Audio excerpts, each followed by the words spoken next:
વાત થાય શાકભાજી જેવા પાકમાં એક સાથે 6 રોગનો અટેક હોય, લીલી સફેદ મસરી, ગળો મહી અને થ્રિપ્સ કથરી, અને સાથે વાયરસ પણ આવી ગયો હોય, ત્યારે એનએસસી ફાર્મિંગ બે દમદાર દવાનો કોમ્બો લઈને આવી ગયો છે ખેડૂત મિત્રો, જે એકદમ સસ્તો છે, સારો છે અને રિઝલ્ટ પણ આનું લાંબા સમય સુધી જોવા મળે છે ખેડૂત મિત્રો. જેમાં આપણે સૌથી પહેલી દવાની વાત કરીએ તો સૌથી પહેલી દવા છે ટાઉસુ. 15 લીટરના પંપમાં માત્ર 40 ml દવા નાખવાની હોય છે ખેડૂત મિત્રો. આમાં કન્ટેન્ટ જોવા જાય તો ટોલફેન પાયરસ 15% ઇસી ફોર્મ્યુલેશનમાં આપણને જોવા મળે છે ખેડૂત મિત્રો. આ જેમ મેં તમને કીધું એમ આ એક સાથે 6 રોગમાં કામ કરશે, લીલી સફેદ મસરી, ગળો મહી અને થ્રિપ્સ કથરી. અને લીલી સફેદ મસરી તો માત્ર 1 કલાકની અંદર જ સફાયો થઈ જશે ખેડૂત મિત્રો.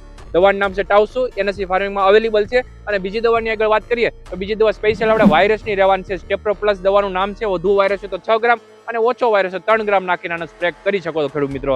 આ બંને દવા હાલ આપણે એનએસસી ફાર્મિંગમાં અવેલેબલ છે. શાકભાજીઓની સારામાં સારી દવા છે. કોઈ પણ પ્રકારની શાકભાજીઓમાં સાઈડ ઇફેક્ટ પણ નથી કરતી ખેડૂત મિત્રો. સસ્તી છે, સારી છે અને દમદાર છે. મંગાવવા માટે હમણાં નીચે આપણે નંબર ઉપર સંપર્ક કરો, અથવા નીચે આપણે લિંક ઉપર સંપર્ક કરો, અથવા અમારી વેબસાઇટ nscfarming.com ઉપર જઈને ડાયરેક્ટ દવા તમે ઓર્ડર કરી શકો છો ખેડૂત મિત્રો. અને સાથે કેશ ઓન ડિલિવરીના પણ ઓપ્શન છે મારા વાલા. જ્યારે તમારા હાથમાં બંને દવા હોય ત્યારે તમારે પૈસા દેવાના હોય છે. એ રીતે સર્વિસ પણ આપણે એનએસસી ફાર્મિંગમાં અવેલેબલ છે ખેડૂત મિત્રો. તો પછી રાહ શેની જોવો છો? હમણાં એનએસસી ફાર્મિંગનો સંપર્ક કરો અને મંગાવો શાકભાજીની સારામાં સારી દવા અને તમારા શાકભાજીના પાકને બનાવો દમદાર.